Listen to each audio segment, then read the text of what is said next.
Hey guys, welcome back to new video. இந்த video நம்ம என்ன பார்க்க போகிறோம் அப்படின்னா டிசிஎஸ் ஹையரிங் பற்றி நம்ம பார்க்க போகிறோம். ஆக்சுவலாக வந்து டிசிஎஸ் வந்து பிஇ பிடெக் அப்புறம் நம்ம ஆர்ட்ஸ் குரூப் அது ரெண்டுக்குமே எடுக்கிறாங்க. ஆனால் ரெண்டுக்குமே என்னென்ன டிஃப்ரெண்ட்டான எக்ஸாமு அது என்ன வந்து அவங்க ஃபாலோ பண்ணுறாங்க அப்படின்னு சொல்லிட்டு இந்த வீடியோவில் பார்க்க போகிறோம். ஆக்சுவலாக வந்து பிஇ பிடெக் வந்து என்கியூடி அப்படின்னு சொல்லிட்டு ஒரு எக்ஸாம் வந்து அவங்க வைப்பாங்க, நேஷ்னல் குவாலிஃபை டெஸ்ட். ஸோ அந்த எக்ஸாம் முடிச்சதுக்கப்புறம் தான் நம்ம அந்த பிஇ பிடெக்கில் வந்து எந்த ஒரு பிரான்ச்சாக இருந்தாலும் நம்ம போய் அதில் வந்து ப்ளேஸ் ஆகலாம். ஸோ வந்து இப்போ ஆர்ட்ஸ் குரூப்புக்கு எப்படி இருப்பாங்க அப்படின்னா பிபிஎஸ் அப்படின்னு சொல்லிட்டு பிஸ்னஸ் ப்ராசஸ் சர்வீஸ் அப்படின்னு சொல்லிட்டு அந்த இது மூலியமாக அவங்க வந்து டெஸ்ட் வச்சு எடுப்பாங்க. ஸோ இந்த வீடியோ என்ன பார்க்க போகிறோம் அப்படின்னா இப்போ இன்ஜினியரிங்க்கும் ஆர்ட்ஸ் குரூப்ஸ்க்கும் ரெண்டுக்கும் என்ன எக்ஸாம் பேட்டர்ன் ஃபாலோ பண்ணுறாங்க அப்படின்னு சொல்லி பார்க்க போகிறோம். ஸோ அடுத்து வந்து கீ சைட் வந்து இப்போ என்கியூடி எக்ஸாம் வந்து அடுத்த சைக்கிள் வந்து ஸ்டார்ட் ஆகிருக்கு ஏப்ரலில். ஸோ அது எந்த டேட்டு அது ரெஜிஸ்டர் பண்ணுறது அது பார்க்க போகிறோம். ஸோ அதே மாதிரி ஆர்ட்ஸுக்கும் அடுத்த சைக்கிள் எப்போ ஓப்பன் ஆகுது அப்படின்னு சொல்லி அதையும் பார்க்க போகிறோம். ஸோ இதெல்லாம் வந்து இந்த வீடியோவில் பார்க்க போகிறோம். இப்போ தான் நீங்கள் சேனலுக்குள்ளே வரீங்க அப்படின்னா வீடியோ லைக் பண்ணுங்கள், சேனல் சப்ஸ்கிரைப் பண்ணுங்கள். வாங்க வீடியோக்குள்ளே போகலாம்.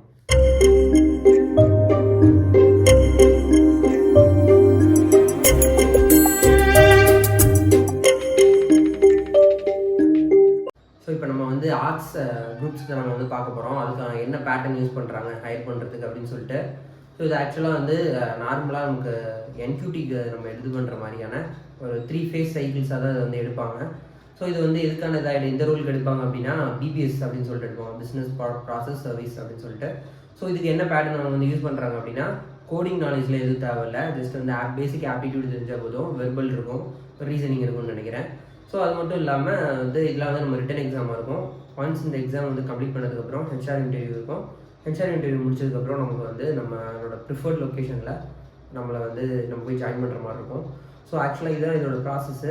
பட் ஆனால் மேக்ஸிமம் வந்து நீங்கள் வந்து ஒரு சென்னை, பெங்களூர் அதில் தான் இருக்கும். கோயம்புத்தூரில் மேபி ஆஃபீஸ் இருக்க மேக்ஸிமம் சான்சஸ் இல்லைன்னு சொல்லி நான் நினைக்கிறேன். ஸோ உங்களுக்கு தெரிஞ்சால் நீங்கள் வந்து கமெண்ட்டில் சொல்லுங்கள். ஸோ இதுதான் வந்து இந்த ஆர்ட்ஸ் குரூப்ஸ்க்கான ப்ராசஸ். ஸோ இதுக்கான சேலரி பேக்கேஜ் வந்து எப்படி இருக்கும் அப்படின்னா 2.5 to 3.5 LPA இருக்கும். ஸோ ஃபஸ்ட்டு இதுதான் இருக்கும். இதுக்கப்புறம் மேபி உங்களுக்கு ஹைக்கு அப்படின்றது வந்து ஒரு இயர்லி ஒன்ஸ் வந்து டிசிஎஸில் அதை வந்து ஃபாலோ பண்ணுவாங்க, இயர்லி ஒன்ஸ் ஹைக்கு. ஸோ மற்ற கம்பெனியில் 6 months ஒன்று வந்து சில கம்பெனிஸில் வந்து ஃபாலோ பண்ணுவாங்க. டிசிஎஸில் 1 year ஒன்ஸ் தான் வந்து இதை ஃபாலோ பண்ணுவாங்க. ஸோ உங்களுக்கு எப்படி இருக்கும் அப்படின்னா இந்த இன்டர்வியூ முடித்த உடனே நம்ம வந்து ஜாயினிங் லெட்டர் அப்படின்னு சொல்லி ஒன்று வந்துடும். ஜாயினிங் லெட்டர் வந்தோடனே நம்மளோட ப்ரிஃபர்ட் லொக்கேஷனில் போய் நம்ம வந்து ஜாயின் பண்ணிடலாம். ஸோ இதுதான் வந்து ஆர்ட்ஸ் குரூப்புக்கான ஒரு ப்ராசஸ். ஸோ அடுத்து நம்ம வந்து இப்போது இன்ஜினியரிங் பிடெக் முடிச்ச ஸ்டூடெண்ட்ஸுக்கு பார்க்கணும் அப்படின்னா நம்ம வந்து என்ன எக்ஸாம் அட்டன் பண்ணுவோம் அப்படின்னா நேஷ்னல் குவாலிஃபையர் டெஸ்ட்டு. ஸோ இந்த எக்ஸாம் எப்படி இருக்கும் அப்படின்னா இந்தியா ஃபுல்லாக ஒரே நாளில் அந்த ஒரு 2 days அந்த குறிப்பிட்ட டேஸில் வந்து எழுதுவாங்க. ஸோ இதை வந்து ஒரு 3 சைக்கிளாக வந்து டிசிஎஸ் வந்து இது பண்ணுவாங்க. 2 மாதத்துக்கு ஒரு தடவை 2 மாதத்துக்கு ஒரு எழுதுகிற மாதிரி அட்டன் பண்ணுற மாதிரி இருக்கும் ரெஜிஸ்டர் பண்ணி இந்த எக்ஸாமு. ஸோ இப்போ வந்து ஃபஸ்ட் ஃபேஸ் வந்து இப்போ February 8 வந்து முடிஞ்சுது. இப்போ அடுத்தது வந்து ஏப்ரலில் வந்து ஸ்டார்ட் ஆக போகுது. எக்ஸாக்ட் இன்னும் அவங்க டேட் வந்து வெளியிடலை. ஸோ ஏப்ரல் ஃபஸ்ட்டு 10 டேட்டுக்குள்ளே தான் இருக்கும். எப்படியும் 4 இல்லை 8 6 இதுக்குள்ளே ரெஜிஸ்ட்ரேஷன் முடிக்கிற மாதிரியோ இல்லை ஸ்டார்ட் ஆகிற மாதிரியோ அது மாதிரி இருக்கும். அவங்களோட அடுத்த சைக்கிள் வந்து ஸ்டார்ட் பண்ண போகிறாங்க. ஸோ இப்போ வந்து Februaryயில் முடித்தவங்களுக்குலாம் என்ன பண்ணியிருக்காங்க அப்படின்னா அந்த டெஸ்ட்டு முடிச்சுட்டு அவங்களோட கட் ஆஃப், அதாவது அவங்க எவ்வளோ பெர்சன்டேஜ் எடுத்திருக்காங்க அப்படின்னு சொல்லி அதெல்லாம் அவங்களுக்கு வந்து ஷேர் பண்ணிட்டாங்க. நெக்ஸ்ட் அவங்களாம் வந்து ஹெச்ஆர் இன்டர்வியூக்காக வெயிட் பண்ணிட்டு இருப்பாங்க.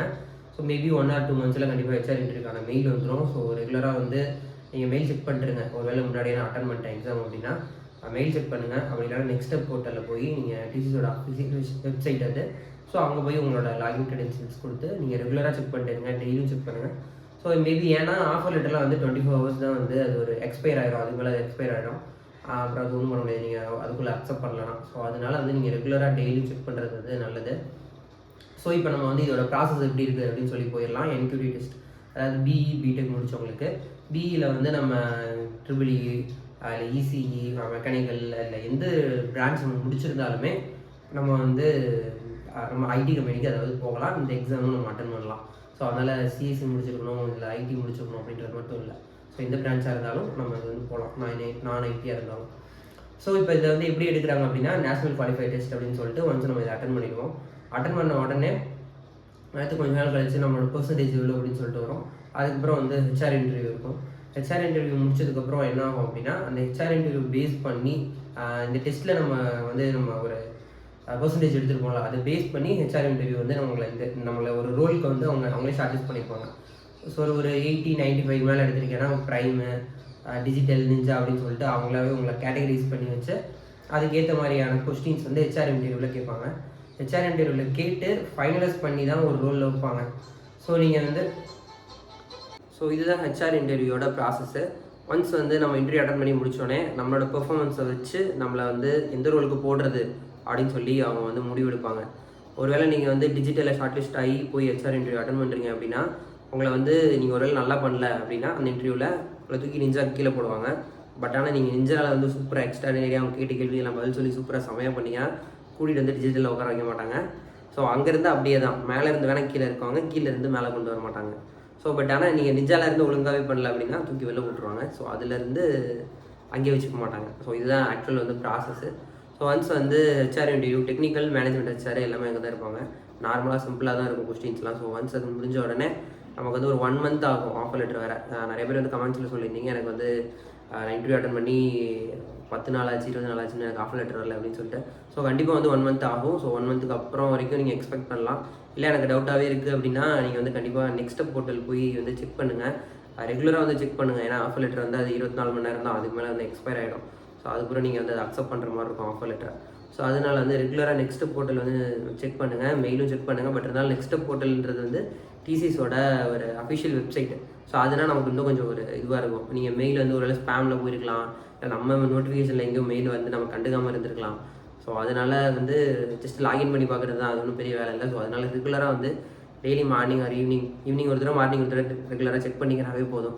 ஸோ மெயில் வந்திருக்கா என்னன்னு சொல்லிட்டு. ஸோ வந்திருந்ததுன்னா நம்ம வந்து ஆஃபர் அக்செப்ட் பண்ணிட்டு வந்து போயிடலாம். ஸோ இதுதான் வந்து ப்ராசஸ். ஸோ இப்போ என்ன பண்ணுவாங்க அப்படின்னா ஒன்ஸ் இது வந்து முடிஞ்சதுக்கப்புறம் ஜாயினிங் லெட்டர் வரும். இந்த ஆஃபர் லெட்டர் டு ஜாயினிங் லெட்டருக்கு நடுவில் என்ன நடக்கும் அப்படின்னா டிசிஎஸ் சர்வே மெயில் அப்படின்னு சொல்லிட்டு வரும். இது மாதிரி நான் கண்டிப்பாக இங்கே தான் ஜாயின் பண்ண போகிறேன் அப்படின்னு சொல்லி ஒரு எஸ், நோ அது மாதிரிலாம் கொடுக்குற மாதிரி இருக்கும்.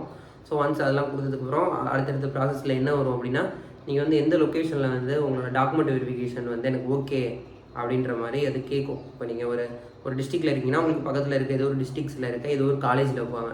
இல்லை உங்கள் டிஸ்ட்ரிக்ட்லேயே இருக்கீங்கன்னா உங்கள் டிஸ்ட்ரிக்ட்லேயே வைப்பாங்க. நான் வந்து திருச்சியில் போய் எஸ்ஆர்எம் காலேஜில் வந்து டாக்குமெண்ட் வெரிஃபிகேஷன் பண்ணேன். ஸோ டாக்குமெண்ட் வெரிஃபிகேஷனில் வந்து உங்களுக்கு அரியர் இருந்தாலும் பிரச்சனை இல்லை. ஆக்சுவலாக 6 months வரைக்கும் வந்து, அதாவது ஒரு செமஸ்டர் வந்து டிசிஎஸ் வந்து உங்களுக்கு டைம் பீரியட் கொடுப்பாங்க. ஸோ அதுக்குள்ளே நீங்கள் வந்து அந்த அரியரை கம்ப்ளீட் பண்ணிட்டா ஓகே, அப்படி இல்லைனா வந்து அனுப்பிச்சிருவாங்க. ஸோ அதனால் நீங்கள் அந்த டாக்குமெண்ட் வெரிஃபிகேஷன் பண்ணும்போது அரியர் இருந்துச்சுன்னா வந்து பிரச்சனை இல்லை. அது முடிச்சு நீங்கள் ஜாயினிங் உள்ளே போவீங்கல்ல, ஸோ அப்போ வந்து கண்டிப்பாக வந்து நீங்கள் கிளியர் பண்ணியிருக்கணும். நான் இதை ஏன் சொல்ல வரேன்னா 6 மாதம்னா ஆக்சுவலாக வந்து ஜாயின் லெட்டர் வரதுக்கே ரொம்ப நாள் ஆகிடும். ஸோ உங்களுக்கு நடுவில் கண்டிப்பாக 2 செமஸ்டர் வந்துடும். ஸோ அதில் தாராளமாக வந்து நீங்கள் ஈஸியாக வந்து எக்ஸாம் வந்து கிளியர் பண்ணிடலாம். ஸோ கண்டிப்பாக அதில் வந்து கிளியர் பண்ணிடுங்க. உங்களுக்கு வந்து அரியர் இருந்தாலும் ஒன்றும் கவலை இல்லை, டிசிஎஸ் வந்து ஹையர் பண்ணிப்பாங்க. ஸோ அது எந்த ப்ராப்ளமும் இல்லை. அரியர் இருந்தால் ப்ராப்ளமா அப்படின்னு சொல்லி நீங்கள் நினச்சி ஃபீல் பண்ணிகிட்டு இருக்க தேவையில்லை. நீங்கள் ஜஸ்ட் அவங்கள்ட்ட இன்ஃபார்ம் டேரெக்டாக பண்ணிடலாம். அவங்க சர்டிஃபிகேட் அவங்கள்ட்ட காமிட்டிங்க, ஃபோட்டோ காப்பீஸை வந்து சாஃப்ட் காப்பி வந்து அவங்களுக்கு அனுப்புவீங்க. ஹார்ட் காப்பி ஜஸ்ட் அவங்க மட்டும் பார்ப்பாங்க, ஒரிஜினல்ஸை பார்த்துட்டு. இந்த 6th செம் மார்க் ஷீட்லாம் வந்திருக்காது. இப்போ நீங்கள் ஒருவேளை இந்த 26ல் முடிக்கிறீங்க அப்படின்னா ஒரு செப்டம்பரில் அக்டோபரில் வந்து இந்த டாக்குமெண்ட் வெரிஃபிகேஷன் கூப்பிட்றாங்கன்னா வந்திருக்காது.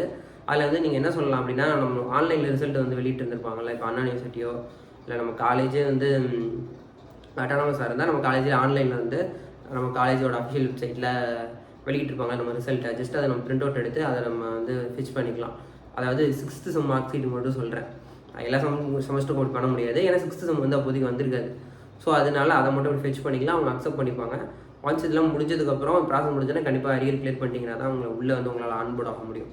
ஸோ இந்த டாக்குமெண்ட் வெரிஃபிகேஷன் முடிஞ்ச உடனே அடுத்து உங்களுக்கு மெயில் வரும், அதுதான் வந்து ஜாயினிங் லெட்டர்.